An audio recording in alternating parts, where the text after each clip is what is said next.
j'ai vraiment choisi de créer un récit avec ces néons, dont certains existaient depuis assez longtemps, voire début des années 90, jusqu'à maintenant, puisqu'il y en a des nouveaux aussi que j'avais prévu de faire et que j'ai décidé de mettre ici.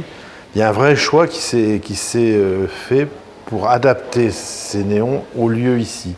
Parce que comme on est dans une espèce de déambulation labyrinthique, moi je trouvais bien qu'on puisse avoir des néons un peu dans tous les coins, adaptés selon les espaces de travail, selon les lieux de passage. Voilà ce qui m'intéressait. En France, les artistes ont l'habitude, l'occasion de s'exprimer dans les musées, dans les galeries, dans les centres d'art, et finalement très peu dans l'entreprise.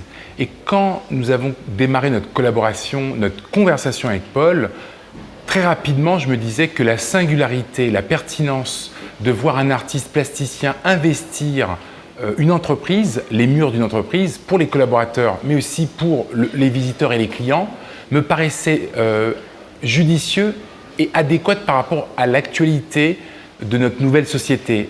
L'art contemporain est dans toutes les ramifications du luxe, du théâtre, de la musique. Aujourd'hui, c'est une nourriture qui permet à des créateurs de pouvoir s'exprimer.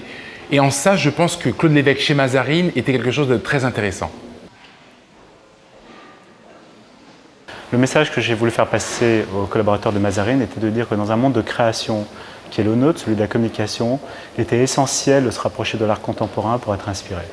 Et avoir la chance d'avoir un artiste comme Claude Lévêque qui vienne installer plus d'une vingtaine d'œuvres in situ, dans nos bureaux, dans nos espaces de travail, était quelque chose d'important pour nous, pour créer quelque chose de nouveau au sein de l'agence et pour motiver les gens et leur insuffler l'esprit de création qu'on attend dans une agence comme la nôtre.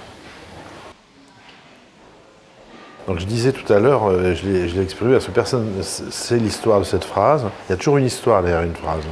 Soit c'est un lieu commun du langage quotidien des gens, enfin ça appartient vraiment, comme on peut dire mon chemin, comme on peut dire ta gueule par exemple. Et je suis venu ici pour me cacher. En fait c'est une phrase qui a été écrite par Sainte Bernadette, qui est venue se réfugier à Nevers, la ville où je suis né. Parce qu'au moment où elle a vu apparaître la Vierge, elle a été harcelée de toutes parts, puisqu'elle avait vu la Vierge, et en fait elle est venue à Nevers pour se cacher. Ce qui m'intéresse, c'est l'espace. C'est vrai, quand je suis venu ici, toute cette déambulation, tous ces recoins, enfin, qu'il y a, de la façon dont on circule de bureau en bureau, on change de niveau, on arrive dans différents endroits, certains étant plus clos que d'autres, tout ça, c'est le genre de choses qui m'intéressent, quoi.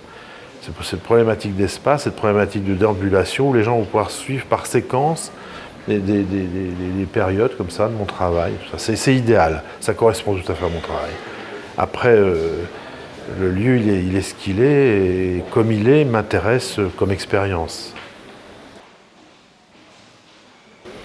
Une première pierre. Claude, je le disais un petit peu avant, est un artiste qui investit, il a été l'artiste français du pavillon à la Biennale de Venise, il a fait des expositions au PS1 à New York, donc des expositions qui finalement rentrent dans une sorte de logique. Cette première pierre est quelque chose de très nouveau, à savoir qu'un artiste puisse investir les murs d'une entreprise. Et je pense que c'est quelque chose qui inverse un petit peu. L'entreprise allait vers l'artiste et là c'est l'artiste qui va questionner, interroger le contexte de l'entreprise. C'est venu d'une idée de Paul qui souhaitait et qui envisageait d'inviter un photographe, un artiste dans ses locaux à investir l'espace, le territoire pour créer quelque chose qui soit pertinent pour ses collaborateurs, pour les visiteurs et pour ses clients. Et dans le cadre de conversations que nous avions informelles, puisque c'est un ami, il vient assez régulièrement à la galerie pour voir les expositions, nous avons envisagé tout un tas de propositions et celle qui nous paraissait la plus pertinente, en tout cas la plus lumineuse, a été celle de Claude Lévêque, puisque Claude est un artiste qui interroge le contexte, un artiste qui investit des espaces et qui travaille la lumière. Et je pense que ces deux aspects correspondaient à l'ADN de la boîte Mazarine.